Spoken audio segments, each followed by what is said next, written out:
Good morning and welcome to YourPrimetimeSports.com. I am Dave Grimm here on Double G Sports Talk Saturday, and it's going to be, I guess, Single G Sports Talk Saturday today. Clifton, I don't know if you can see the empty chair here. This is Clifton's chair. He's not here. But we got a great show for you today.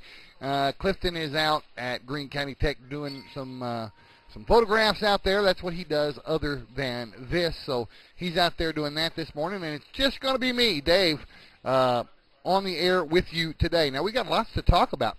The last week of non-conference games was played last night. All 8 teams in action last night from the 5A East playing their final non-conference games. And I've got the scores of those games for you here today. And then we got lots of great guests coming on later on. Our first guest is going to be Greene County Tech head football coach Jeff Conaway. Next guest after that will be the assistant coach from the Paragould Lady Rams volleyball team, and that is Angie Burnside, on to talk about the Lady Rams volleyball doing a great job so far this year, having a great season so far. After that, we'll talk to Vernon Higgins, who is the president of the Youth County Soccer Program. He's going to be on to tell us exactly how to get your child enrolled in Greene County Youth Soccer for the upcoming season. We're closing in on it, and I think there's still time. Well, that's why we have him. We're going to have him here today so that you can find out how to get your child enrolled. And then we're going to finish up in the last half hour of the show with the head coach of the Blytheville Chickasaws. That is Vince McCrosky. He will be here as our final guest today. So we got a full-packed show for you today, and lots of guests coming in. We have the scores from last night's games, and some of these were a surprise. One of them really surprised me. Some of them not so much. We'll just run down the list of all 8 games last night that involved our 5A East teams. Forrest City defeats Mariana Lee big, 57-0 last night, and that the outcome didn't shock us, but the score did. That's a big score for Forrest City over Mariana Lee. This was the one that shocked me the most last night. Greene County Tech travels to Class 4A Highland, and the Rebels squeak out a win over Greene County Tech last night, 48-40. And that was in driving rain at times. We're going to talk about that with Coach Conaway here momentarily, but there was, a lot of scoring going on in the middle of driving rain, and we're going to get to the bottom of that game momentarily. The game that we covered last night, the game that you saw right here on YourPrimetimeSports.com, was Jonesboro and Batesville. Everybody thought that was going to be a good, close game, and it was at times. But Jonesboro ended up pulling it out 31-17, a 2-touchdown win for the Hurricane going into their first conference game next week with the West Memphis Blue Devils, who we had here on Your Primetime Sports last week. And we're going to talk to Coach McCrosky about that game last week with West Memphis, between Blytheville and West Memphis, a little bit later on in the show. Speaking of Blytheville, they lost last night, 21-0 at Little Rock Mills. I think that game was at Little Rock Mills. Yes, I believe it was. 21-0 at Little Rock Mills, and we'll talk to Coach McCrosky about that as well. Nettleton and Valley View in a dogfight, crosstown rivalry, 28-21. The final score there. Valley View actually led that game a couple of different times during the course of the game. Nettleton pulls it out. They called that the community game. I think it's called the community game. I don't know, something like that. 28-21 the final score there. Paragould gets a win last night. Paragould over Kennett, Missouri. They defeated the Indians 48-27, and it's a game I don't know of the last time these two teams have met. They're not that far away from each other. And Kennett, if you compare them in size to our classifications, Kennett is probably a 4A school comparable to Osceola or Gosnell or somebody like that. Paragould took care of business last night right here in town, 48-27. couple more scores here, and this one surprised me. Bologna over Beebe, 32-0. Beebe struggling here in the first 3 weeks of the conference schedule, and Bologna just puts it to them last night, 32-0.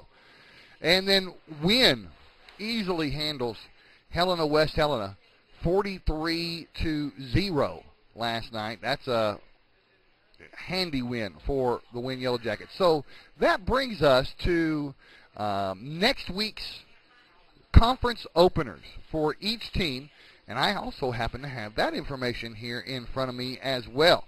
The Batesville Pioneers are going to host Nettleton for their first conference game of the season. That's next week. Also playing next week, 3 other games. Paragould at Beebe. That's the game that we will have for you right here on yourprimetimesports.com. Forrest City travels to Greene County Tech, travels here to Paragould, and faces off against the Golden Eagles.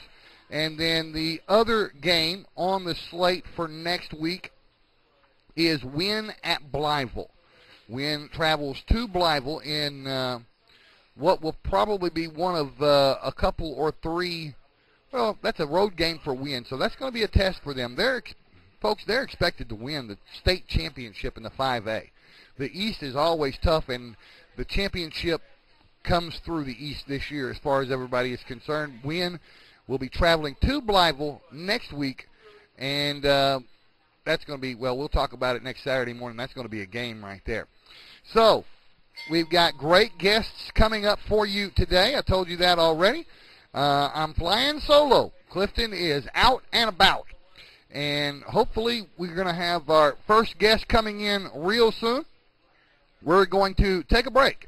And when we come back, hopefully our first guest will, in fact, be here. It'll be Jeff Conaway, the head coach of Greene County Tech, when we come back on yourprimetimesports.com.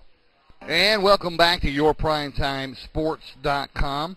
And just as I said, we've got our first guest here today. Sitting next to me is Jeff Conaway, the head coach of the Greene County Tech Eagles. And we're glad he's here. Some coaches... when after a tough loss, they don't want to have anything to do with the media. Not Jeff Conaway. He's here with us this morning. Thanks for coming in. You're welcome. And let's see if we can. Can you hear yourself? I can hear myself. Very good. Okay. And we're going to turn your mic up just a little bit more so that everybody else can hear you too. 48-40, the final score last night at Highland. We were on our way home last night from Jonesboro when I got that score, and they didn't tell me at first who won. I just assumed Greene County Tech won. That was not the case. And you were there, and I was not. And most of these people that are watching probably were not. So tell us what happened. Well, it was one of those games where we were dealing with a lot of issues. The rain was coming down in the first half, and offensively we made some turnovers that we've still got to improve on.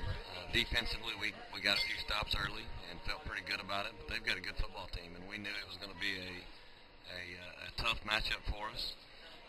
But we felt like if we went in and executed our offense and our defense without turning the football over, we would have a good chance. It comes down to it. They played a little bit better than we did, and they beat us by 8 points. How did it go? I wasn't there. So quarter by quarter, how were you guys?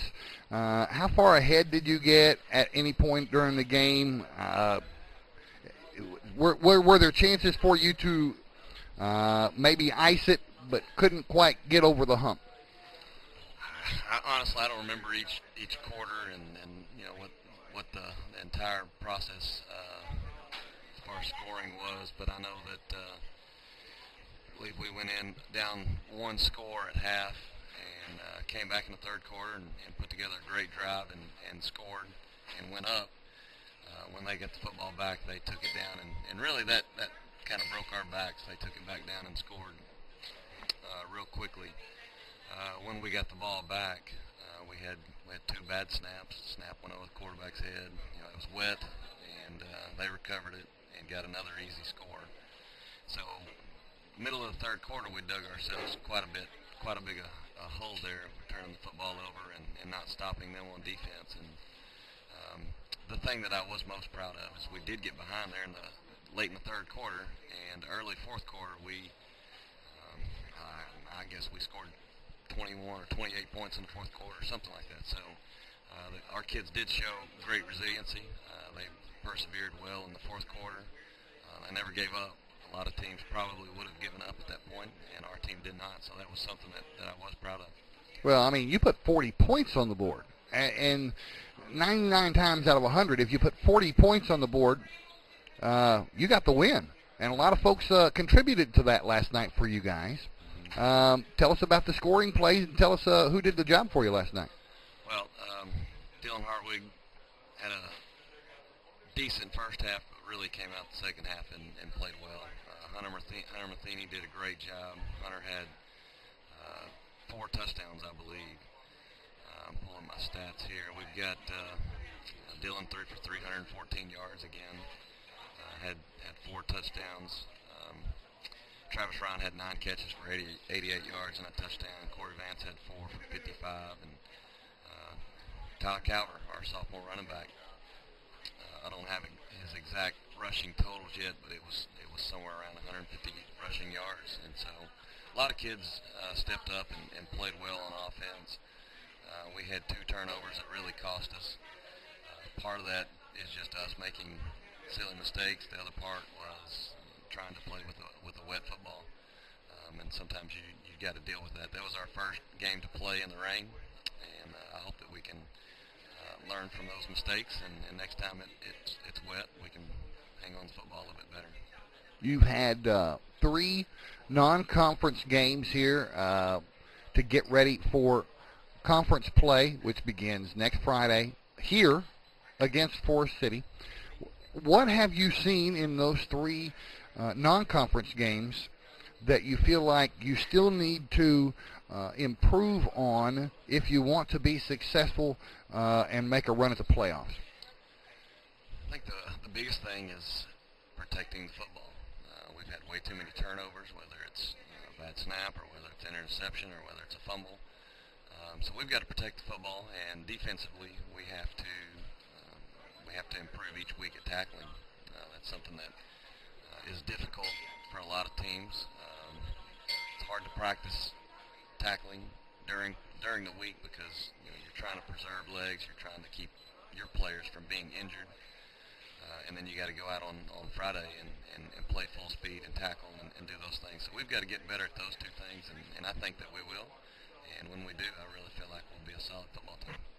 Jonesboro, Rivercrest, and Highland, 3 2 of those really tough games, I guess, between Jonesboro and Highland. Then you had Rivercrest there in the middle, a win for you. 1-2 in the non-conference schedule going into conference play. Now, if you had to pick one guy who is your player of the non-conference schedule, your MVP of the non-conference schedule, at this point in the season, who would that be? I think offensively, probably Travis Ryan. He's put up the largest amount of receiving yards and has scored the most touchdowns. He's got 2 kickoff returns for touchdowns, and he's one of he's your Devin Hester.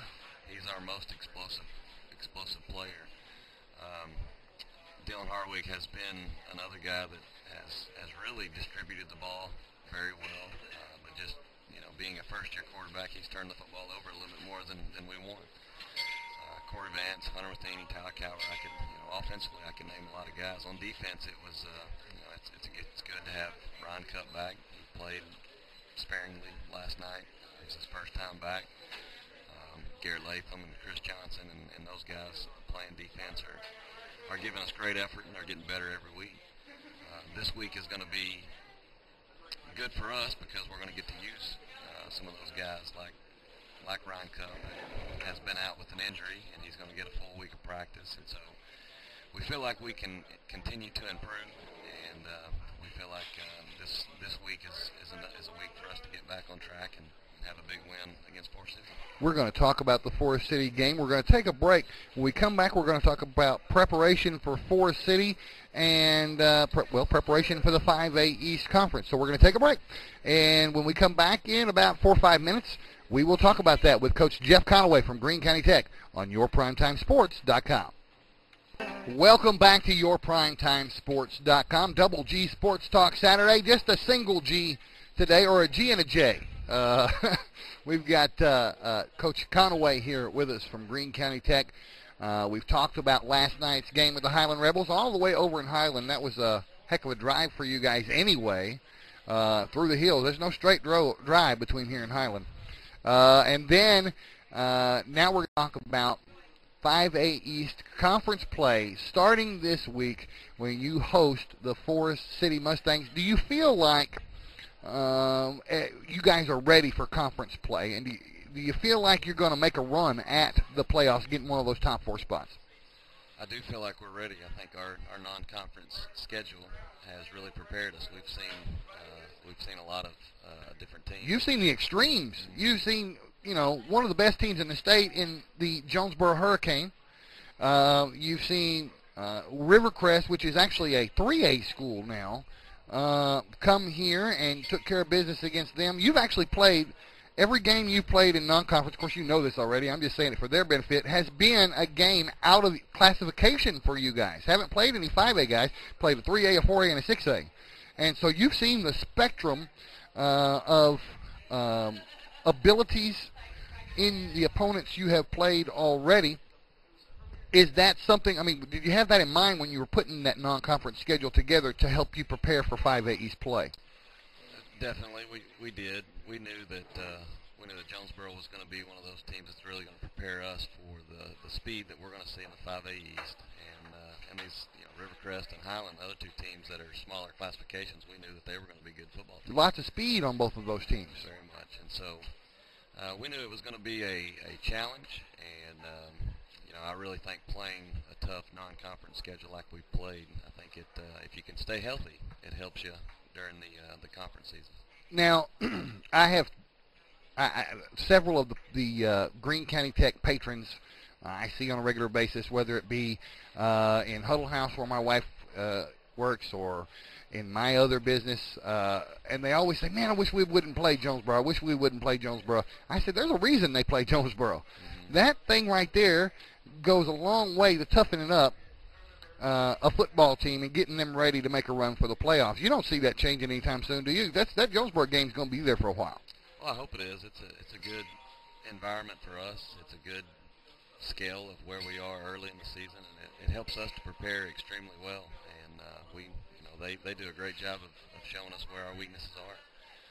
So our overall goal is to improve our program and take it to places that it's never been before, and the only way that we can do that is continue to compete against the good schools. And those good schools that we compete against, they don't only sharpen our football team, but they sharpen our program. And I hope that our fans and I hope that our program can see that that's where we want to be. We're not where we want to be yet, but we got to continue to chip away and continue to work hard, and eventually it's going to happen. Well, before we jump into the Forrest City conversation, let's talk about program building. Your program got a great big boost from the Greene County Tech School Board the other night. They approved an indoor practice facility for the Greene County Tech football program. Now, they're going to build that at the new campus so that you guys don't have to drive across town every day to practice. And the only time that you'll ever have to go over to the old campus is to play the actual game. Right. That's something that we're very excited about. It's a deal that we've worked on for a long time now, and you're right. It does make it difficult for our guys to leave one campus and drive over to the next and get their gear on and go out to practice. So we're very excited about it. The construction, I believe, should happen very quickly, and we're hoping to be in it before late July, early August next year, and it's gonna help us practice. So you'll be able to utilize that for the 2013 season. That's the plan. Yeah, that's the plan right now, and like I said, we're extremely excited because we want to be able to practice every single day that we can. At the time being, without the facilities, it's difficult when it's when it's lightning, when it's raining. There's things that go on that that we can't help. That prevents us from practicing, and it really does affect our football team. And so we're very excited. It's going to be a great setup, and it's going to be for baseball and softball and soccer and whoever needs to use it as well. They're going to have access to it. So thrilled to have it, and can't wait for that thing to be built. Now, how much do the head coaches of the programs that will utilize that facility, you and the soccer coach and the baseball and softball, how much input do you guys have in the schematics, in the design, in what this building will have to offer? Do you guys get to go to the planning meetings? Do you get to sit down and say, we need this, this, and this, and we need this to be over here and this to be over here? Do you guys get to be a part of that? We did. I guess it was 4 years ago we started the facilities committee, and the coaches that coached those particular sports were on the committee with some board members and some other administrators. And we went and basically picked what we felt was best for us. We picked a facility that we were familiar with, made some tweaks to it to Okay, can I ask you which facility you used to model it? Harrison. Really? Mm-hmm. Yeah, Harrison's facility there. They did an excellent job of building a nice building and utilizing all of the space efficiently, and that's what we wanted. We wanted to be able to have the area that we needed, and we didn't want any wasted area. We wanted to make sure that thing was very efficient, and I believe, I know we're going to be excited. I think everyone else is going to be excited about the building. One more facilities question before we move on to Forest City. We've got the building now, the indoor practice facility in the works, on the way. There's only one major key left, and you would probably know better than anybody in this room how close we are to making that happen, and that's a new football stadium. Mm-hmm. I know that there is a lack of funds in the district right now to make it happen right away, but in your opinion, do you feel like it's on the way? I do. I really believe that we've got a lot of support, and the next item for us, like you said, is a football field. And I believe that there are some things that we can do as a booster club. There's some things that we can do as a community to speed that process up and try to find different ways to advertise and different things like that. We're in the process of putting that plan together, and when we do put it together, we're going to attack it full-fledged and get after it and try to get that field over there as quickly as we can. Ideally, you want to have everything on one campus, so that you don't have to ever drive from one campus to the other for any reason. You get everything in one-stop shopping right there on the new Greene County Tech campus. Let's talk about Forest City. That's your first your first conference game in the 5A East Conference. We've got 7 weeks to go, and in those 7 weeks, we're going to find out what 4 teams out of those 8 are going to go to the playoffs. What's it going to take for Greene County Tech to be one of those 4? Well, we're going to have to play well. We're going to have to win a lot of games on this stretch, and we feel like that we're prepared going into the conference season. There's obviously some big things that we've got to get better at, and that's everyone's goal right now. Everyone's trying to get better so that they can make a run and get into the playoffs. And once you get in, you got to get better and try to make a run to get out of the playoffs and finish strong and win. And that's what we're going to do. 5A East is a tough conference. It's a conference that you've got to show up and play every week. If you have a down week, it's similar to that SEC. If you have a down week, you're going to get beat. Forest City is better this year than they've been the last 2 or 3 years. They had a great big old win last night. 52 points, 57 points, 57 points, and blanked their opponent. 0 points. And they had another game similar to that against Gosnell in the first week of the season. They're better. What do you guys, I know you take them one game at a time. What are you guys doing to prepare for their speed? Well, the biggest thing is, who we've scheduled. We've scheduled strategically to help do just that. Jonesboro has helped us prepare. Rivercrest has helped us. Highland has helped us. Every team that we've played has had great speed. So we feel like that's going to prepare us. We feel like that's going to put us in good position to be able to play with those guys. But we know that we're going to have to protect the football. We're going to have to tackle well. And we tell our kids all the time, football's about 2 things. Whoever blocks better, whoever tackles better. And those are two big things that we're going to continue to work on and get better at. And home crowd support hopefully will be a big help for you guys as well. That's a home game. Forrest City's got to drive a long way to get here. So filling up that stadium, how much does that affect you guys on the field? It's a huge advantage when our crowd is there and they're fired up and there's a great Friday night atmosphere. It truly gives that home team the advantage. And so we're hoping that Friday is one of those times where our fans show up and they're excited. And we also know that as players and coaches, we have to give them things to be excited about. So we're looking for a fast start Friday night, and we're looking for a big opportunity for us to get that first conference win. It's Saturday. You guys came off that long drive from last night. You're probably going to look at a little bit of game film today on Forrest City, a little bit of the game film from last night. But there's two other games on TV today, back-to-back. Arkansas State University at 11:30, and then at 2:30, the University of Arkansas. Are you going to get to watch those? We'll see. We were up till about 3:30 last night grading and reviewing the film and trying to get as much information from the game film as we could. And my coaches are back at the office right now waiting on me. So when I get back, we'll go through our Saturday preparation, and if we get out in time, I'll watch those games. Well, then I won't keep you any longer. Thanks so much for coming in. Coach Jeff Conaway from the Greene County Tech Eagles, the head coach, and hopefully we'll have him back here again next week after a great big win over the Forrest City Mustangs. I'm Dave Grimm. We're going to let him go. We're going to take another break, and when we come back, Coach Burnside from the volleyball program at Paragould will be here with me on YourPrimetimeSports.com.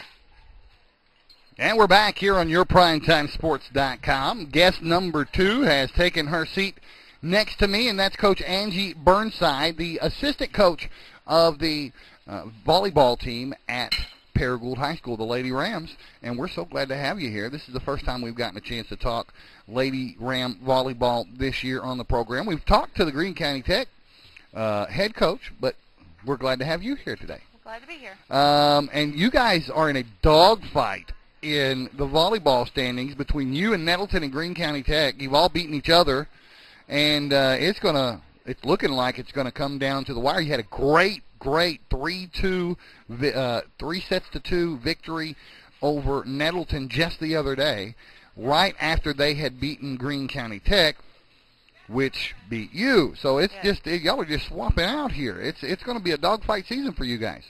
It sure is. It's probably going to come down to the last few I want to put this microphone up to here. There we go. It's probably going to come down to the last few conference games of the season to determine who the conference champs are. And our goal every day is just to get better every single day as a team. But of course, we would love to bring home a conference championship.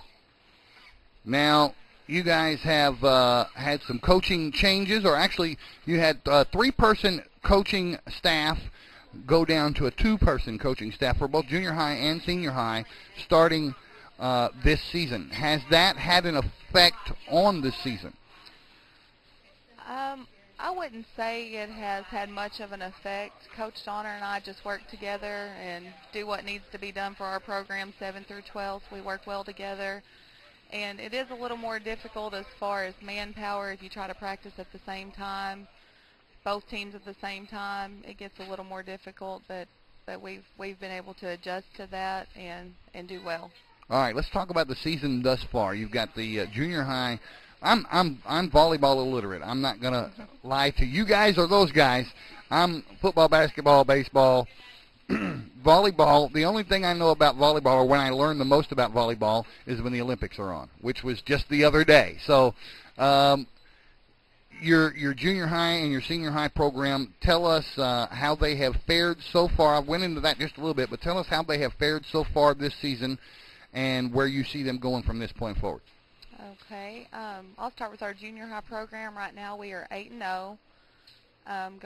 We're in a Brooklyn tournament this weekend, and our goal is to win the Brooklyn tournament. So when you say this weekend, I mean you're going to leave here and go to that today. Yes, sir. Wow. Yes, sir.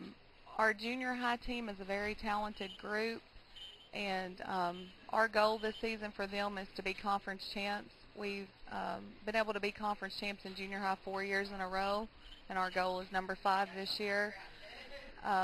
We have a talented group of 8th graders that have also came up to combine with our 5 freshmen that are on the team. And our senior high program right now in regular season play, we are 7-1. Our only loss being to Greene County Tech, which is a very good volleyball program this year. And we just hope to continue to get better. We go to Batesville Tuesday night, and that's going to be a big conference game as well. Batesville took Nettleton and Greene County Tech to 5 games. Wow. So it'll be a tough conference match for us Tuesday night. Let's talk about some of your standouts on the senior high team, some of the folks that are getting it done for you game after game, some of the folks that, if you had your way, they'd be named all-conference today. All-conference today, in my mind, would be junior Sydney Layrock. She leads us with kills. She has 144 kills already on the season. Probably leading the conference in kills if I had to guess. That's just my opinion. Senior setter Carson Gill gets it done for us as the floor leader out there. She controls the ball, gets the ball to our hitters. So that would be my 2 choices as far as today. But the good thing about our team is we have a different person leading in every statistical category, which makes a well-rounded We'll program. talk about some of those others that are leading in those other categories. We have, like I said, senior Carson Gill's leading us with assists. Sydney Layrock, a junior, she's leading us in kills. Haley Rogers, a senior who we played without up until 3 games ago. She is our outside hitter. She's a senior, and we did not have her for the Tech ball game, and we did not have her for the first few ball games of the season. She's nursing a shoulder injury, and she's still not 100%, but she leads us in tip kills. We have freshman Braxton Burnside. We moved Braxton up from the junior high team. We felt that would be best for both programs to go ahead and move her up. She's leading us right now in digs on the back row for defense. Sophomore Audra Nelling is leading us in blocks, and sophomore Tate Preston is leading us in serve percentage. She has only missed 3 serves out of 104 serves. So you could, you've got 5 or 6 different people Yes. that are they have a specialty. Yes. And any or all of those folks could end up being all conference in believe the so. 5A East. Yes. I'm, again, unfamiliar with volleyball in that I don't know if this works like, I haven't seen your schedule. I don't know if this works like basketball. Do you have a home and away Yes. during the course of the season? So you still got to play 3 more sets with Greene County Tech and 3 Yes. more sets, or I say 3 more, depending. You still got to win match. 3 more sets, Yes. against Greene County Tech and Nettleton and all the other teams. It's a home and away like basketball. Yes. Now, we were talking about the Olympics, and this is an Olympic year. And volleyball, for whatever reason NBC does this, they figure prominently on the Olympic coverage on NBC, on the main channel of NBC, where at any given point during the Olympics, you turn on the TV and there's volleyball on, whether it be floor volleyball or beach volleyball. When that happens, during an Olympic season, do you notice an uptick in interest in your volleyball team? Well, our players and our team are already decided by that point. You know, we decide our teams the spring before. But fan support, do you notice more fans in the stands when we're coming off the Olympics and we go right into the high school volleyball season? I haven't noticed much of a difference, but I know more fans have wanted to talk volleyball after watching the Olympics. They'll come up to us and they'll want to discuss volleyball. Our players will come and say, did you see the USA team do this and this and this? So I think it does help boost volleyball somewhat. I know our players watched it, and that gives them a little bit of drive and incentive to really Did you come have out like and wanna watch work parties, hard. Olympic watch parties with your team? We didn't together, but some of the girls watched some games together. We didn't have one big full team, but some of the girls were together and watched some of the games, and then we'd come back the next day and talk about it.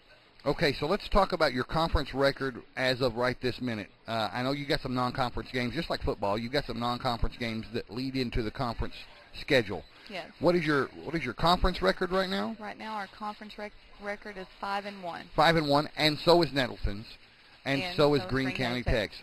So you've still got to play both those teams again. Yes. Where do you play those teams? We host Greene County Tech at our place on Monday, September 24th. It's Dig for the Cure night, so that'll be a big night for us. Win or lose, it's a great cause. Pink uniforms that night, is that correct? Yes. Yeah. And then we go to Nettleton, and Nettleton hosts Greene County Tech at Nettleton. And so when Nettleton beat Greene County Tech, they did that at Greene County On their Tech. home floor, Oh, yes. wow. Oh, wow. Okay, so it could go any direction right at this point right now. I mean, depending on how much fan support you have at your game when you host Greene County Tech. It depends on what Nettleton had for breakfast that morning when you go play them. It could go any direction. And no one is counting Batesville out either. Really? Batesville has a very strong program, junior high and senior high. Really? Okay. Well, it's going to be of course, we're almost certain at this point you're going to make the playoffs, right? I mean, unless some major catastrophe happens, you're looking at playoffs. I Don't not jinx want it. to You don't want to predict jinx that, it. You don't want to jinx it. I understand. That but is our goal. That's your goal, and that's what everybody else is thinking with a program, a quality program, year in and year out at Paragould. Are you missing any of the players that graduated last year, or you just keep on going in stride? We are definitely missing our middle blockers, Morgan Triopold and Leah Norden. Not that our middles are not doing a great job, because they are, but we have two sophomores playing our middle spot, and they have to continue to get more and more games underneath them.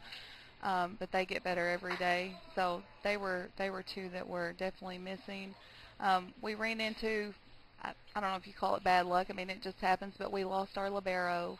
Sydney Williamson and her mom, Nikki, transferred to the Jonesboro district where she got a coaching job.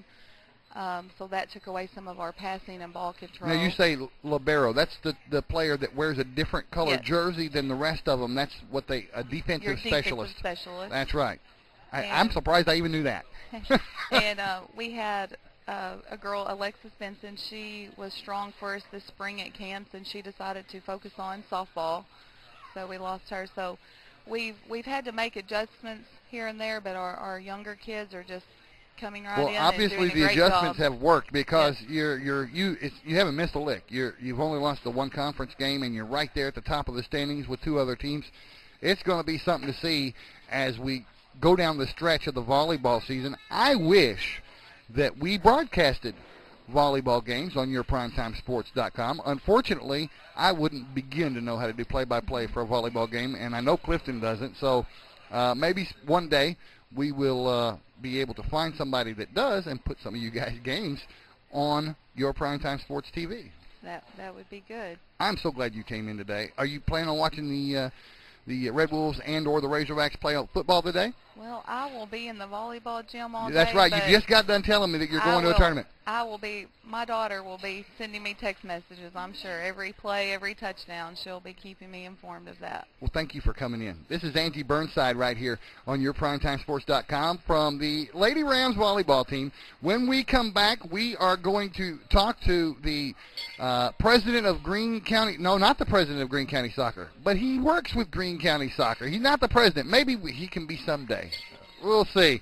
But it is Vernon Higgins, and he'll be here with us momentarily on yourprimetimesports.com.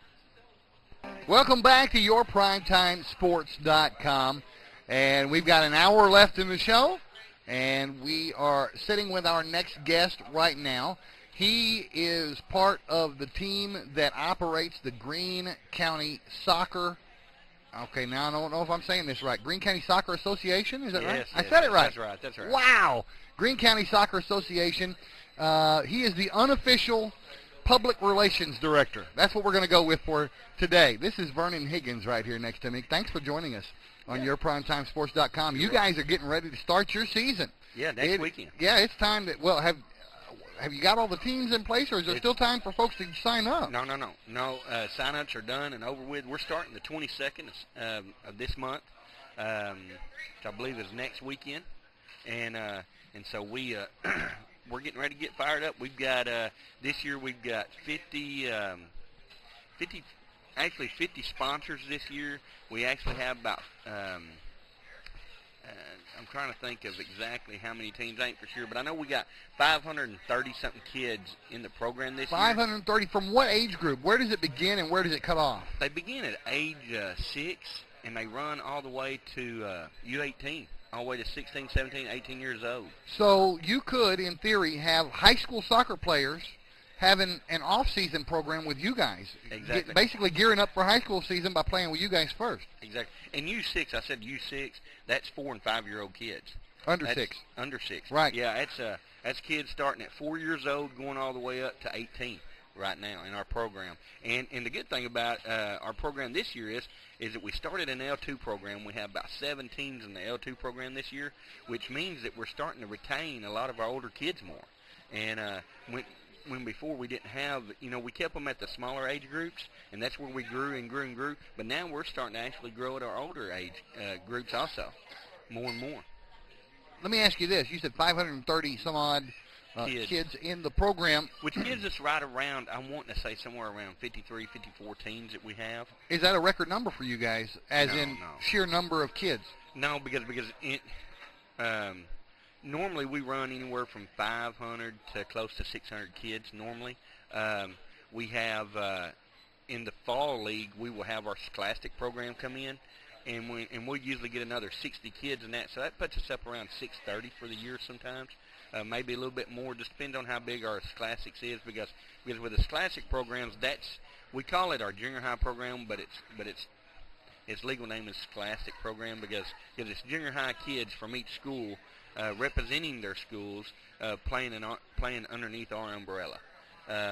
Not sanctioned by the AAA. It's not sanctioned by the AAA. It's strictly as a part of your yes. program.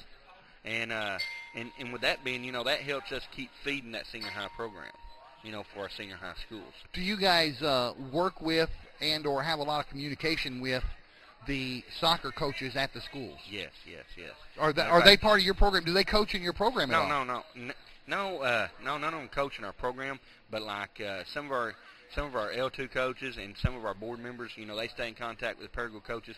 I stay in contact with the tech staff, with the tech coaches, and try to help there any way I can with that program because for the last 8 years I've done the junior high or scholastic program for tech. For the Eagles because my kids have come up through that program and my kids go to Tech, so naturally that's why I try to help out with that program. There's a great big soccer following in Greene County. All of the schools, with maybe the exception, I'm not sure, does Marmaduke have a soccer program? No, Marmaduke. No, we get kids from Marmaduke. We get them from Corning. We get them from Walnut Ridge. We got some from Pocahontas. We got some from. Matter of fact, I think we had some sign up. We get them all around, and that's part of the reason why we call our L2 program NEA, because it don't. It's not just it's a broader spectrum. It's not just Greene County with our L2 program with our older kids. That's why we call it NEA because it's actually Northeast Arkansas because we have kids from Brooklyn, from Jonesboro, from all over that come and play in our L2 program. But the Paragould School District, the Greene County Tech School District, CRA, they all have quite successful high school soccer programs at their schools. How much of that do you feel like can be attributed to the fact that you guys exist and are feeding athletes into their programs? It helps a lot because it gives the kids something to look forward to as they're playing soccer. They know they need to continue playing. Those that want to stay with it, that they have something other to go to or to go forward with later on once they get into the high school level. All right, now our cameraman, Corey Smith, is a soccer guy. He's our referee coordinator. And plus he played. He was a high school soccer standout. If I had a camera to put on him right now, I would do that. But he does have a microphone. Corey, did you play in the Greene County Soccer Association coming up as well? Well, first, I'm far from a standout. I think anybody who knows me, I've played since about birth. I've known Vernon for years, and I started playing when I was 4. I used to ref his games. Yeah. Really? And then grew up playing. You throw him out of any games? Did you red card him at all? No. Oh, come, give me something I can use, man. You didn't ever get red carded by this guy, did you? I had one red card in my career, but it was not by Vernon. No. Okay. Well, what'd you do to get the red card? It was called a dog denying an obvious goal scoring opportunity. So took the guy out. I took the guy out. Yeah. I didn't like the way he was going toward the goal, so I took him out. He had the goal, and you wanted to. It's like a flagrant foul in basketball. Exactly. Yeah. Exactly. But I think I could probably be more known for my referee. This is actually my 20th season as a referee. So you referee Yes. in this program? Yes, I do. See, now I'm learning stuff about you. You've been working with us now for 2-3 weeks. Yeah. And I'm learning stuff about our cameraman Corey Smith that I did not know. I'm the referee assigner for GCSA, and then I also do high school and starting collegiate. You know, I'm betting you might have had something to do with getting Vernon as our guest this morning. I actually did not know. You he did was, not know he I was- didn't know he was coming until you told me. So. No, actually, Clifton caught me at the football game and said, "Hey, I need you on the show." I said, "Okay, when?" And he said, 9:30 tomorrow morning. So you were I said, okay. at Highland last night? No. I was at the game Thursday night. It was a game Thursday night. Junior high game. I got you. But no, I'm glad to see him on because it's definitely a sport that's near and dear to my heart. So. Well, and I'm glad we've got you, our resident soccer expert, to help us in situations like this because I'm soccer ignorant. Well, if we ever do play-by-play for yourprimetimesports.com, I'd like to be a candidate. You know, I can't do it. I'm going to tell you right now. I do my thing is basketball, then football, and then if Clifton forces me to, baseball. Well, maybe me and Vernon can take that, and we'll just take his mug off the camera and just maybe focus on the field. So good. we'll put you doing play-by-play. We'll put Vernon doing the color. We've got a soccer team. There you go. That's right. There you go. Okay. Sounds good.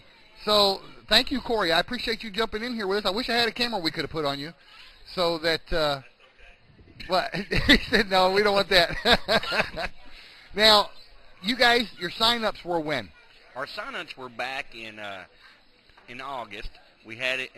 We actually had some early sign-ups in July, and then we had our sign-ups in August, and we cut that deadline off about 2 weeks ago. Yeah, so it's too late. It's just too late for anybody to get in. Yeah, because the thing is, I put in the uniform order a week ago, and so we're expecting to have our uniform sometime this week, and so it's just, you know, you have a small window there because the thing is, we still pass out the brochures in the schools, so where we don't miss no kids, and that kind of puts a damper on things on trying to get started as early as we can because the way our season works, we usually run 6 weeks in the fall, and then we run another 6 weeks in the spring.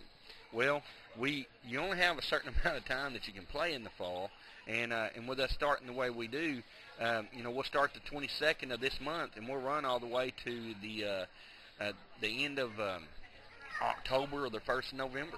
So it's starting to get a little bit of chilly out there while you guys are playing, yeah. Exactly. Now, it gets a little chilly and starts running in deer season. So yeah. Where did all our players go? Well, they're in the deer woods. Yeah. Now, you guys put together your own schedule. I mean, you got divisions as far as the age groups are concerned, and you scheduled those teams against each other, and you got a little schedule there. Yeah. Do these teams that are in your association ever play teams outside the association from other communities? I mean, they've got a team already put together there. If they've got an open date or something in their schedule, will they go play somebody from a different association entirely or in a tournament or something like that? Yes. With our L1 program, right now we have West Memphis that comes over here and plays with us.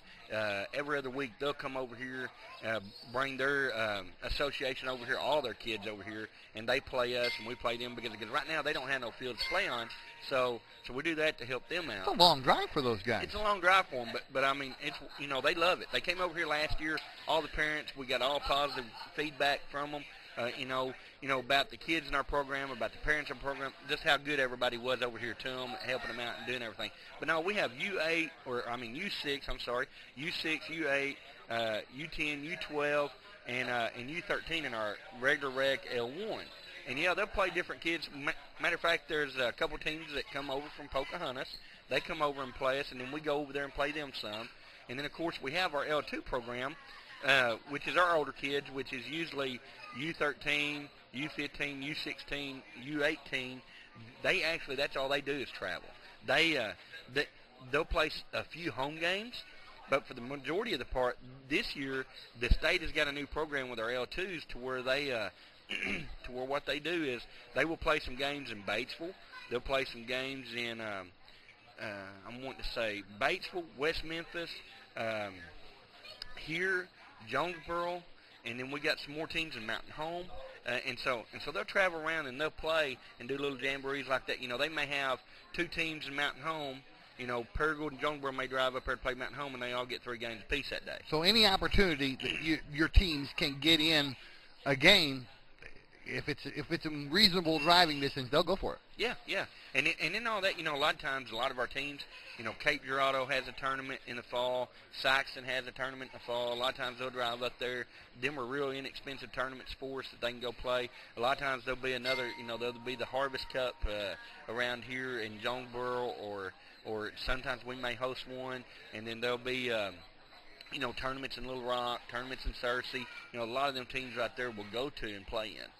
Well, what we're going to do right now, we're going to take a small break. Well, I say small. The breaks are always about 5 minutes. We're going to take a break. When we come back, we're going to talk a little bit more with Vernon about the history of the Greene County Soccer Association, how long it's been in existence, stuff like that. So we're going to take a break and be right back here on YourPrimetimeSports.com. And welcome back to YourPrimetimeSports.com, finishing up segment number 3 here with the unofficial public relations director from the Greene County Soccer Association. This is Vernon Higgins.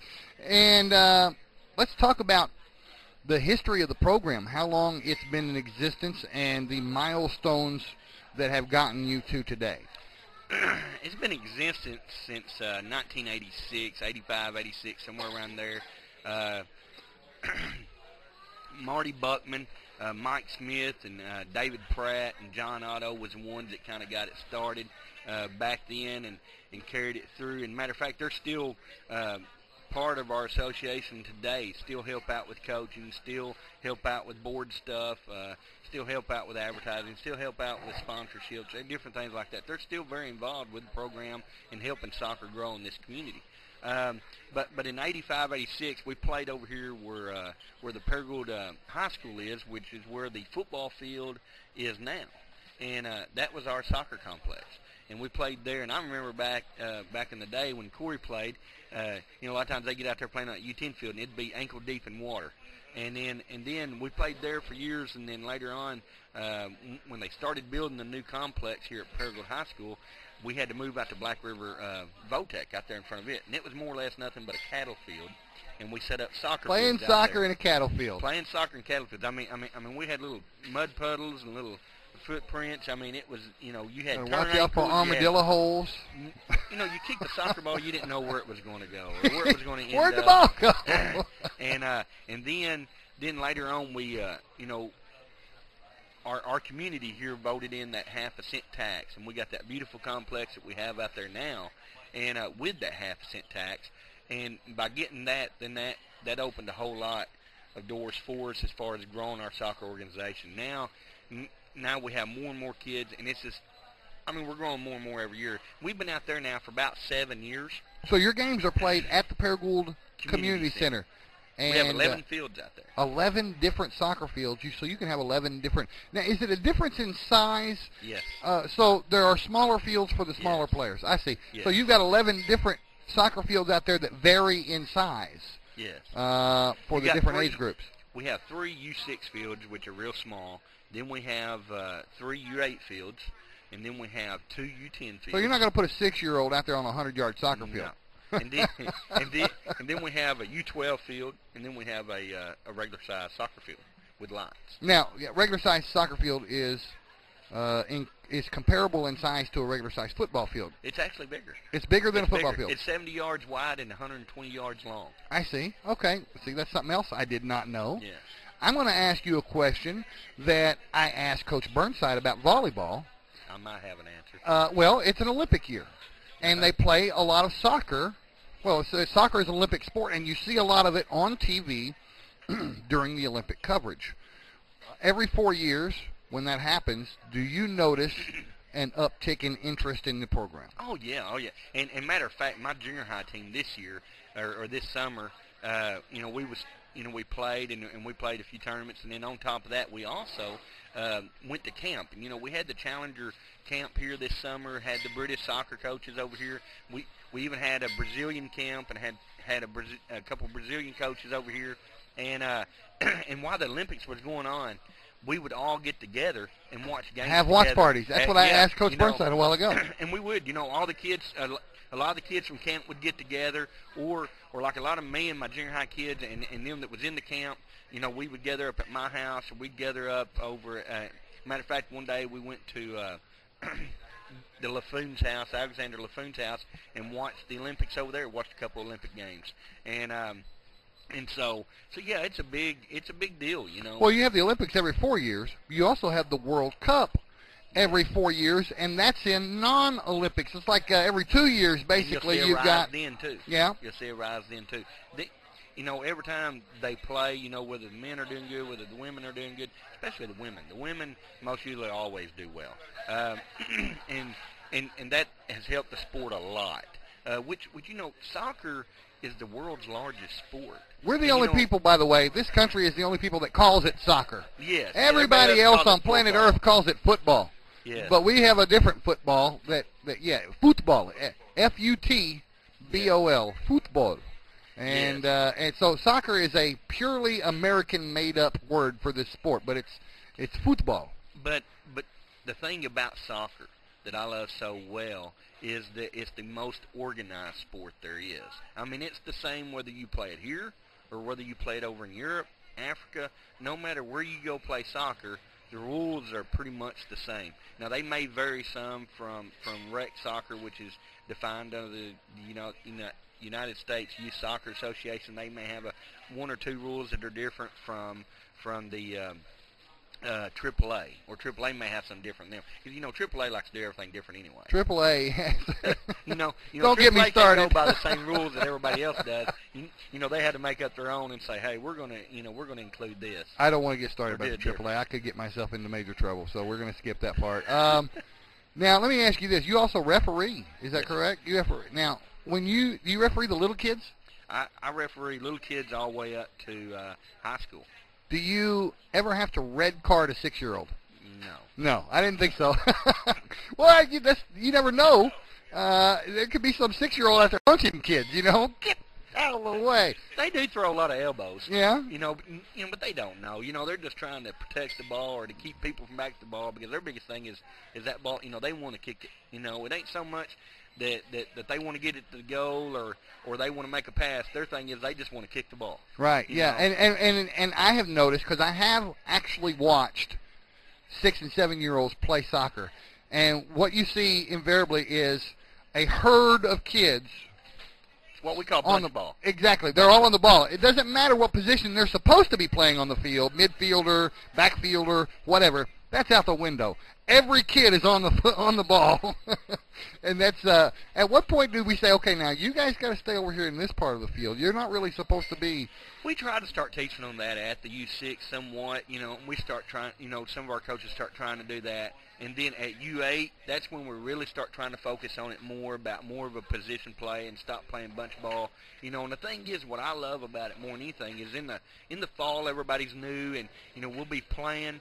And you'll be like, they're not never going to get it. Well, then they take that time off through the winter, and they come back in the spring, and it's like everything's clicked to them. It's like they realize now what they need to do, and they start playing those positions.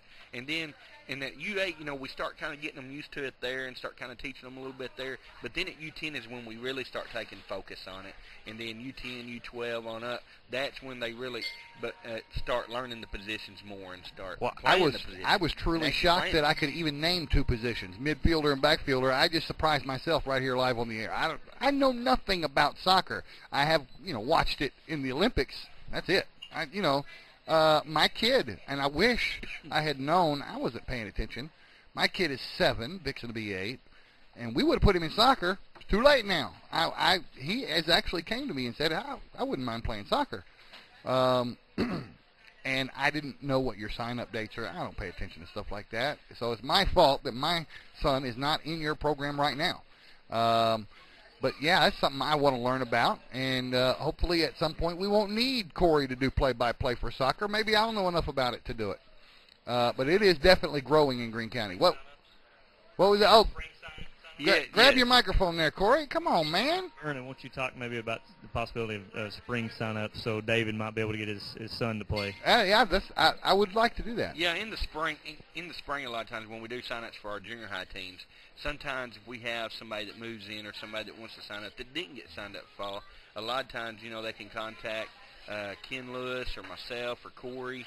So you have 2 seasons. You have a fall season and a spring season. We just don't. Normally we get everybody signed up in the fall, and then you pay one price for both seasons. And sometimes we may take a few sign-ups in the spring just to kind of fill some gaps or some holes in the spring, in the spring season. Now you lose probably everybody from 14 and up for the spring season because they're playing high school ball. We don't lose them. Actually, some of them go to playing high school, and then some of them go to playing in our junior high program. So when they go from in the spring season, in the spring when they go to playing junior high, we don't actually lose them out of our program because we still have them. They just go to a different. But the senior high players, about age 15 and up, they got to go play high school ball. They got to go play high school, and they can't play for nobody else to a high school season. Right, exactly. So your numbers are in the spring season are affected simply by high school playing at the same time. Yeah. I'm really impressed. I haven't followed soccer hardly at all, and I know it's becoming huge in Greene County. That is the most conditioning sport that you can play. I mean these guys, on a statistically on an average, when they play a full game of soccer, which is they play 2 35-minute halves, which is 70 minutes. Normally they'll run an average of I believe, Corey, 11 miles in a game. I'll say that I've used a pedometer before when I've rushed a high school soccer match, and on the field I've easily ran 10, 11 miles depending on the game. So. In the course of the game. Within 90 minutes, yeah. Wow. Yeah. I said 71. So it's very conditioning sport. I couldn't do it. Those kids are obviously in way better shape than I am. I couldn't do it. Let's see. Let's have a look at our time. Yeah, it's 10 o'clock, and I don't see our next guest here. We're going to. He got caught in traffic. He may be. Well, he's coming from Blytheville. Our next guest is coming from Blytheville. Hopefully, he's going to make it in. We're going to take a break. We're going to sit and talk with Vernon just a little while longer and kill a little bit of time till we can decide if Coach McCrosky is going to make it or not. So we'll take a break, 5-minute break, and be back right here on your. Hey! I want to say thanks to all of our sponsors too. Oh well, you're gonna be back in 5 minutes. You can even name the sponsors if you want to. Okay. So we'll be back in 5 minutes on yourprimetimesports.com. And we're back on yourprimetimesports.com. I'm Dave Grimm, and alongside me, Vernon Higgins from Greene County Soccer Association. He's still here. That's because our final guest of the day has not quite made it in yet. We hope he's on his way. We hope everything's okay with Coach McCrosky from Blytheville. So he is scheduled to be in here any minute. And so we're going to keep Vernon around just a little while longer. And you were talking about some of the sponsors, some of the major sponsors that help you guys make it happen. Yeah, we have 50 sponsors this year with our program. One of the things that our sponsors contribute to when they give their sponsorship is one to help us keep our costs down low because our motto with Greene County Soccer Association is it's for the kids, and we try to keep our costs as efficient as we can, especially due to the economy that we have. So way every kid has the opportunity to play, and by doing that, these sponsors help us do that. With their sponsorship money that they give us, we have field sponsors, we have just regular sponsors that go in front of the jerseys. Every one of them is a big contribution to our program and helping us keep it like that. Let's talk about some of those field sponsors because they're primarily the major sponsors of the program. Some of our field sponsors that I can think of right now and just offhand is ARI, Arkansas State Police, McDonald's is a big one. They're a field sponsor every year. Corey, just off the top of my head, I can't think of any more that we have. I know Ken would know because Ken deals with most field sponsors. Ken is the president of the association. Is the president of the association. He's in St. Louis right watching now. us live right now from St. Louis. And okay, well, what's he doing in St. Louis? I don't know. We don't know. He's just on vacation. Yeah, and I'm not a nosy person, so I didn't ask. Okay, I got you. Now, well, we're glad those sponsors help you guys out. We're glad you guys exist. And, that's not only big for the sport of soccer in Greene County, but it also helps condition athletes for other sports as well. Yes. You got a kid coming right out of soccer and going into basketball. Those kids are ready to play physically because they played soccer going into basketball season. It also helps football, too, because Korea, most of the time when they have kickers in football, what are they? They're soccer players. Usually they're soccer players. That's right. And we saw one last night that played for Batesville. Guarantee you the kid is a soccer player. I can't even say his name. Esquaqui? Yes, he is, actually, yeah. Yeah, and then there was recently in the sports, I believe I read it on Yahoo, that there was a female soccer player. I don't know exactly where, but anyway, that she's a kicker for the high school football team and one of the best in the state. We've got one here at Paragould that's a soccer player that kicks for. It's Emily Gwynn, the soccer player for Paragould that is the field goal kicker for Paragould Rams. And is girls in your program too? Yes. Yes, boys and girls. Boys and girls. So is Emily play or has played in your program? Yes, she has. Yeah, so you guys are familiar with her. Let's talk. We've pretty much covered everything we can cover about your program in the great deal of time that we didn't know we were going to have with you. Let me ask you this: Red Wolves play at 11:30. Razorbacks play at 2:30. Back-to-back on TV, national TV, for the first time in anybody's recent memory. Are you going to be watching the games? I'm going to be watching them as soon as I get home. I've got a 7-year-old that is playing at 11 out here at Greene County Tech. So I got to watch him first, and then after that, we're going to go home, sit around, watch some football. It's football Saturday, folks. We get caught up in football a lot in September, October here on yourprimetimesports.com, but there's lots of other sports, including soccer, going on this time of year in our area of the state. So we want to thank you for coming on. Anytime. And we'll have you back. I guarantee you we'll have you back towards the end of the season. You can give us a report on specific teams and how they are doing in the league standings and stuff like that. You can bring your list, name the sponsors. I don't know any of the sponsors of your teams, but, the Arkansas State Police team or whatever. What do I know? I know nothing. That's why you're here. You're here to teach me what's going on. I'll bring it, and that'd be great too. That way we can let our show our sponsors off, that way. So next time I'll have a list of the sponsors, and we'll just sit here and name all 50 of them. That's fantastic. This is Vernon Higgins from the Greene County Soccer Association. Coach McCrosky is here, and we're going to finish up the show with him in 2 minutes right here on yourprimetimesports.com. Welcome back to yourprimetimesports.com. We are in our last segment of the broadcast. We may go a little long so we can get everything we want out of Blytheville head coach Vince McCrosky. Thanks for joining us today. It's good to be here. It's a drive for you to be here. We're glad you did it. I tell you what, it's nice. It's a 45-minute drive when nobody's talking to you or bothering you. It's kind of a chance to just reflect. Get your thoughts together. Yeah. Well, I'm glad you had the chance to do that because we're going to ask you some questions about the Blytheville football program. Up until this year, we only covered Paragould and Greene County Tech. Yeah. And now, and I don't know if you're familiar with, can you get in good and tight on that? Your Prime Time Sports. Good-looking guy down there at the bottom. Yeah, you're actually on the cover. I'm going to try and get in close. Right there he is on the cover. That guy right there. My goodness, he's a cover boy, folks. This is the Your Primetime Sports magazine. We cover the entire 5A East now, which includes Blytheville. Yeah. And we were there last week for a storm-shortened game with West Memphis, and you guys were holding your own against a powerhouse. Yeah, did they end up winning last night? I haven't seen. Did West Memphis win last night? So they beat a very good, and we were down 13-0, and we had the ball on the one, and I don't know if we tried to call timeout there, and because we saw that there was something else we wanted instead, and they couldn't hear us. So it could have very easily been a 7-6, 13-7 ball game at half.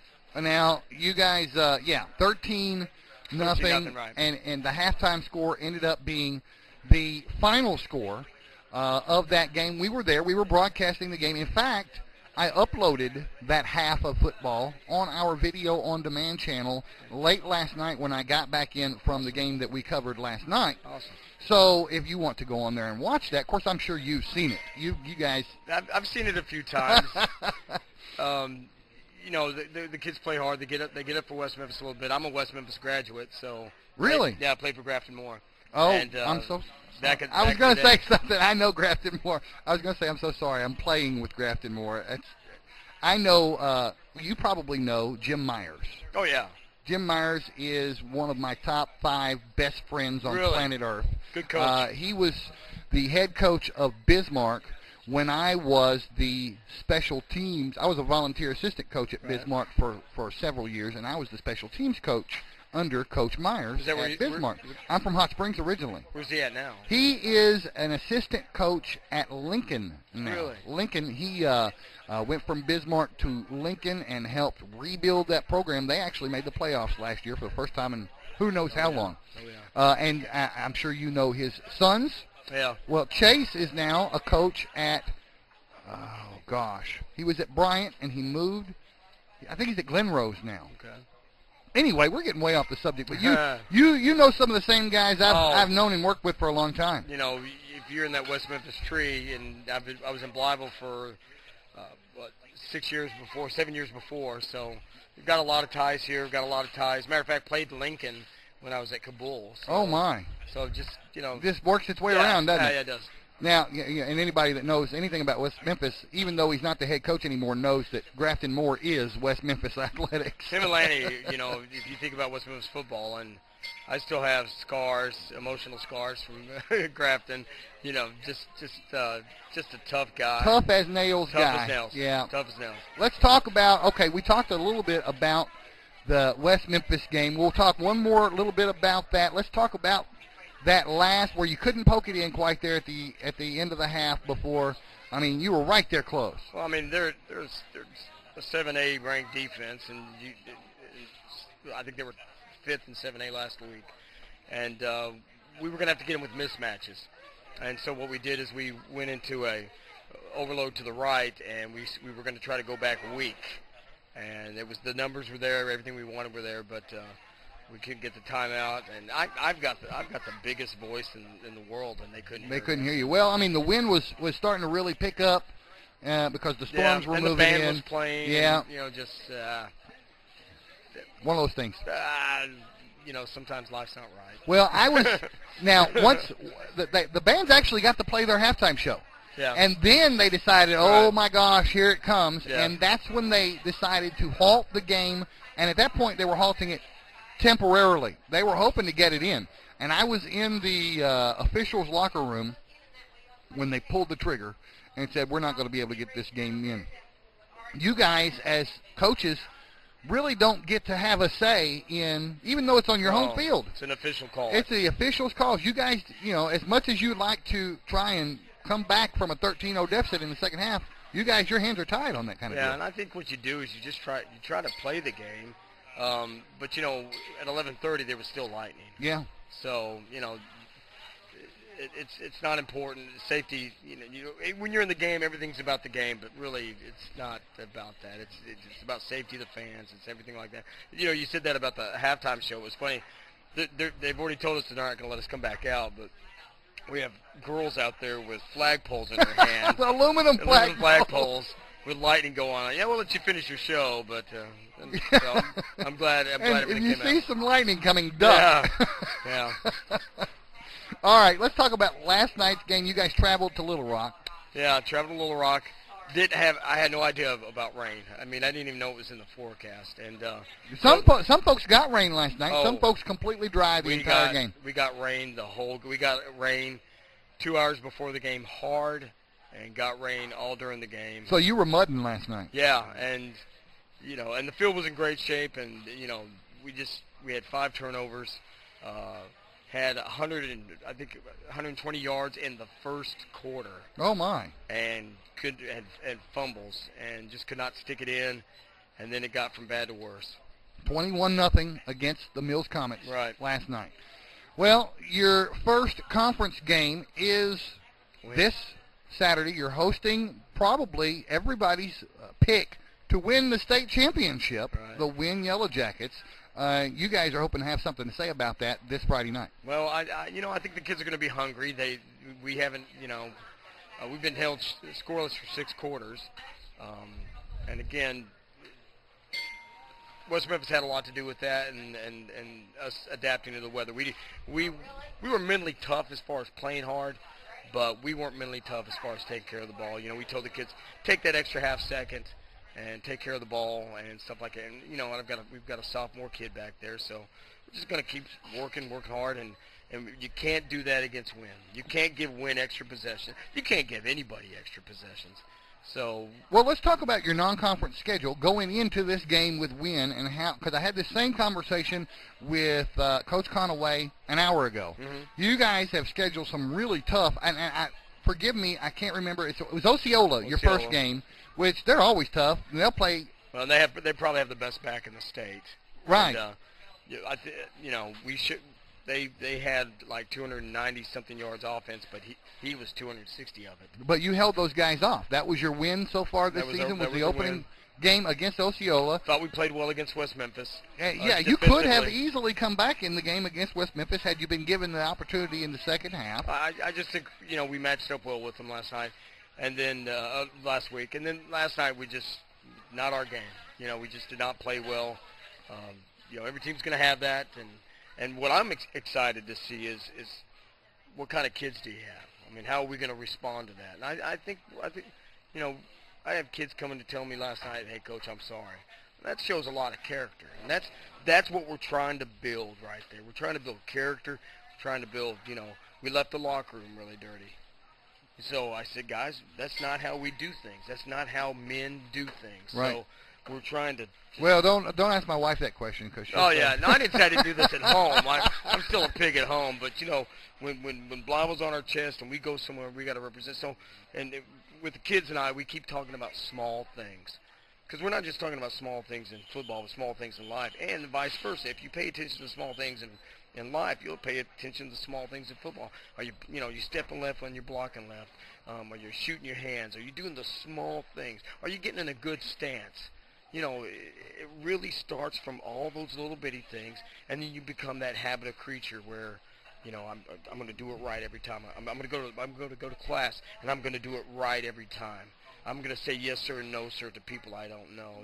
We make them say yes sir, no sir in practice, not because it's a power thing, not because we want our kids to say it to the right guy one day, and all of a sudden he goes, you know what, I want to hire that guy.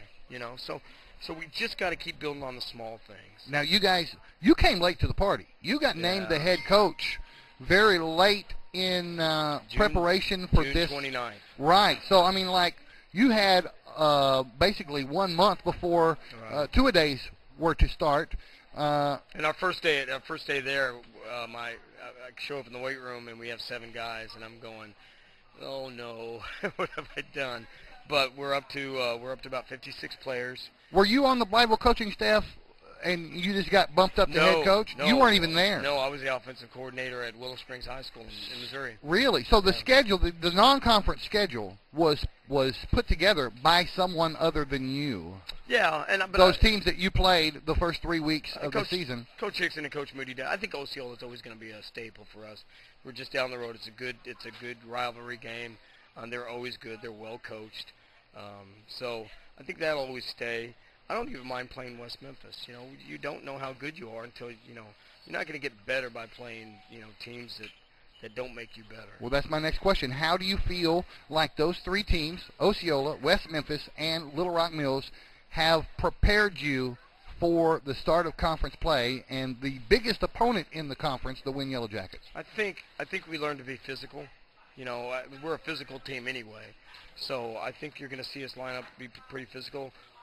Last night, not as physical as I want us to be, but with the tools that we have in coaching, we really get to see the small things, and we get to show the kids, look, you didn't do this right, and we get to show them on film. So I just think it shows you, the small things that you're not doing right. Whereas if you're playing a team and you're just killing them, You know, you get away with not blocking right. You get away with not doing the small things right. And that's the great team. You watch Wynne.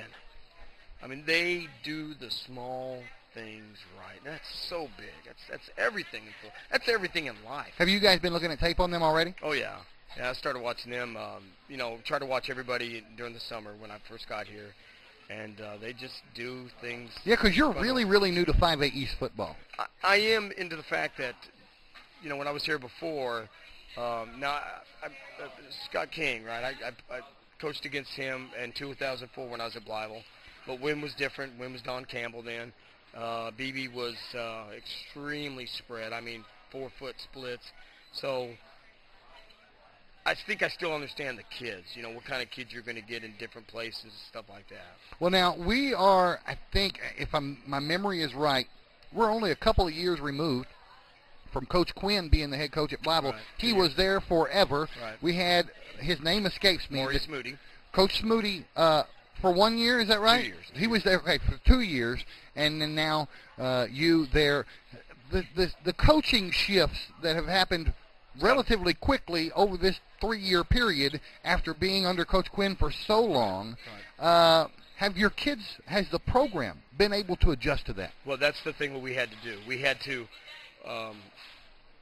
when you get these coaching changes so much, the kids get to where, can I trust this guy? What is this guy about? Is he about me? Is he about? Let me tell you something. You can be as tough as you want on a kid. You can run your program as tough as you want to be, but they have to know that you're about them. And so that's the first thing we had to foster. And also, I think from the socioeconomic place from Blytheville, we had to establish a home. And that's one of the things we really try to do is say, this is your home. This football complex is your home, and we're going to try to meet your needs. We're going to try to meet your academic needs. We're going to try to meet your social needs. You know, we started movie nights on Tuesday night. We started, we bought Xboxes because some of our kids, that's the best place they have to go to, and we want our kids to be able to stay there. Yeah, I mean, if they're doing stuff like that, they're not out getting in trouble not somewhere. In the streets. Also, we check their grades all the time. And say, hey, you know, so-and-so, you've got a bad grade, just stay with me. You can't do this anymore. You can't sit there, you get your butt to study hall. Now, that doesn't tell the kid that you care. You've got to sit there and go, okay, look, you've got a math assignment, and it's right here. You stick around, me and you're going to get this done. Yeah, you got guys on your staff that can help in the areas that they might be in trouble in. You know, even if you can't, there's examples. And I always tell my kids, there's examples in the book. Between your brain and my brain, we'll be able to answer that question that has a letter in it. And I have no idea how to do it, but we'll figure it out. And there's teachers all over the place. You know, Tuesday and Thursdays at Blytheville. Blytheville does a great job. I mean, I think, and again, I was there for 6 years in 1990s. I was there for a year in 2004. That school does a lot of great things. I mean, there's tutoring Tuesdays and Thursdays for 2 hours. There's teachers who stay after school. You know, if you don't want to learn, it's because you don't want to learn. And we've got good kids, and every day we talk about being better men. And that's, you know, and say, I even had a kid, Coach, you care more about us being better men than winning football games. No. I do care about you being a better man, but if we're better men, we're going to win football games because we're going to do the right things. It's the logical conclusion of being better guys. Yes, sir. Yeah. You know, I've never met a good man who wasn't successful. Now, if you look at me and you say, well, Coach, are you successful? I live in an 80-foot trailer, and I drive a 1997 Ford truck that I think it's leaking oil all over the place right out there. Am I successful? You bet. Man, I get to get up every morning and be a kid. I get to be around kids. That's a dream job. It really is. And there's times where you sit there and go. Well, I mean, not a dream job for everybody, but dream job for men, for men's men. You know, once this school figures out that I would do it for a lot less. Don't tell them, dude. We're on TV. Don't tell them that. They're going to see this. I was just kidding. I need more. So, but you know, we're trying to get to a point. What we've got to do is we've got to establish. I can't lose coaches. You know, look at the great teams. They have their established coaching staff. I'm going to try to do whatever I got to do to keep those staff together. You got a guy over there, and I don't know how involved he is with your coaching staff right now, but he has been in the past. Mitch Pryor. He was, and Mitch was a guy. Mitch is a great story. Coach Quinn told me when I first got there. Of course, I don't know anything about football when I get there. Some people think I don't know a whole lot right now. So he sends me to the cafeteria, and he says, "Look, you look for kids that you think can play." Well, Mitch walks in. I said, "Mitch, would you I don't know who Mitch is. I'm new." And he says, "No, I'm not a football guy." His uncle's Ed Too Tall Jones. Right, and he played college football at SEMO. So he almost doesn't play.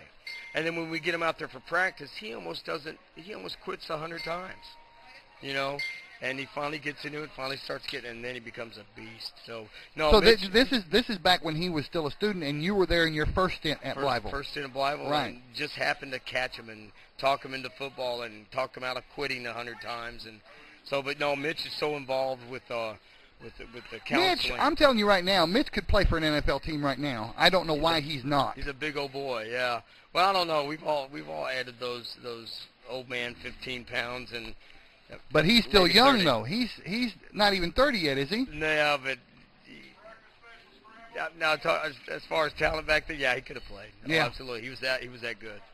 Well, is he involved or is he helping you out in any way with the football program this year? He's so busy. There's an after-school program that they take care of. He's a counselor for at-risk children. He's a great counselor. I mean, when your heart breaks for kids, you're a good counselor, So, yeah, he does a great job. I think the world of Mitch. I've thought the world of him for years and years. Yeah, he's one of the best people. One of the best people I've ever known. Well, I am. Is there anything else you would like? You made a long drive over here. Is there anything else you would like to touch on about your football program? And when I say your football program, it's yours now. Yeah. You're trying to build something up that has a long tradition, that has had, up until recently, the same coach for a very long time, and you're trying to take that ball and run with it. Is there anything else you want folks to know about the direction that the Blytheville football program is going in right now under your regime? I think, one of the things that we wanted, our playbook is so small right now. And we wanted to get it bigger, but we got to just take it in little bitty chunks.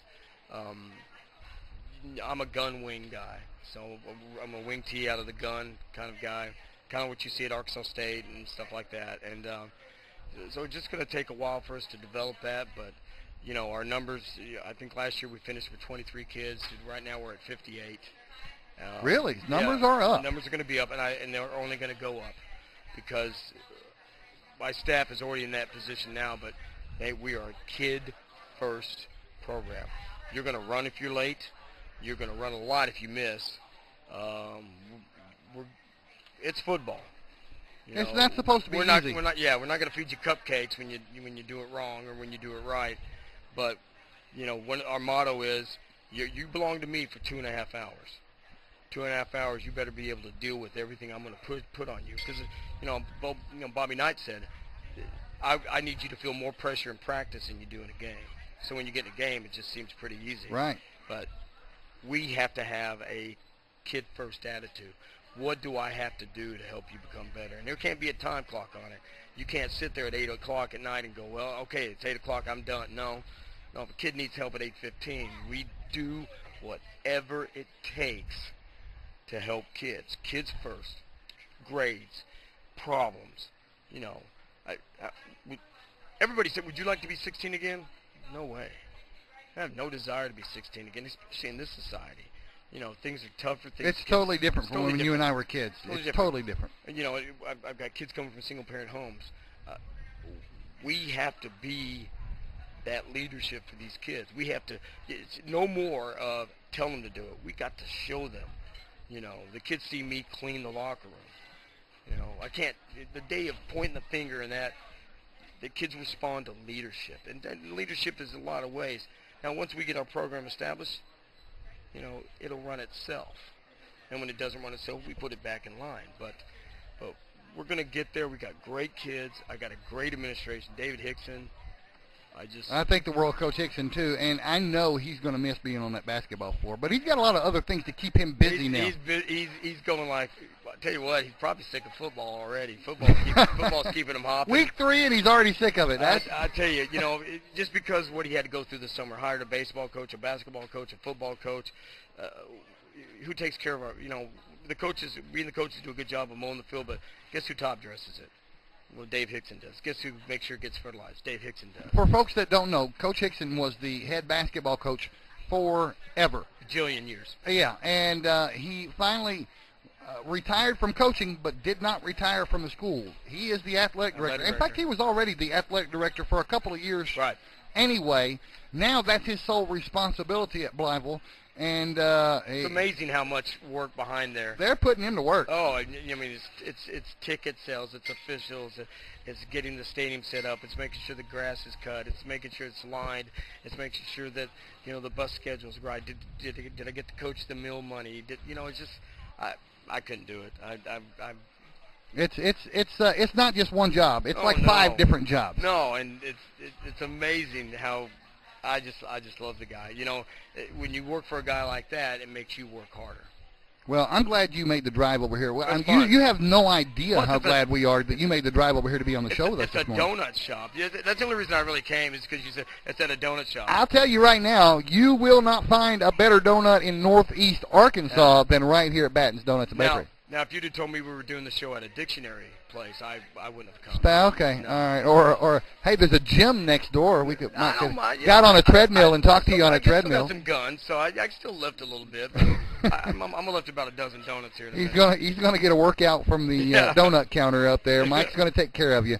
Thank you so much for coming in. We appreciate you, and we want to have you again. We're coming back. When we now I know exactly where to go, and I'm not lost in half the time. When we get closer to the end of the season and the playoff picture is starting to shake out, you got just as good of a chance as anybody else in this conference of being in that playoff picture, and we want to have you back here to talk about it. We want to see ourselves get better every week, and that was the disappointment of last night.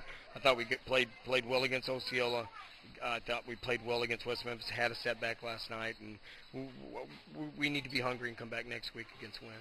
Thank you so much for coming. Thank you so much for having us. All right, we're going to go ahead. We're not even going to, we can go ahead and wrap up right now, Corey. We're going to finish out the show. I want to thank all of our guests for joining us right now, right today on yourprimetimesports.com, Double G Sports Talk Saturday. We're going to be back again next Saturday with a whole new slate of guests after our football broadcast Friday night at Beebe, Paragould at Beebe. That's Friday, back here on Double G Sports Talk this next Saturday, 1 week from today. Thank you for joining us. I'm Dave Grimm. We'll see you next time.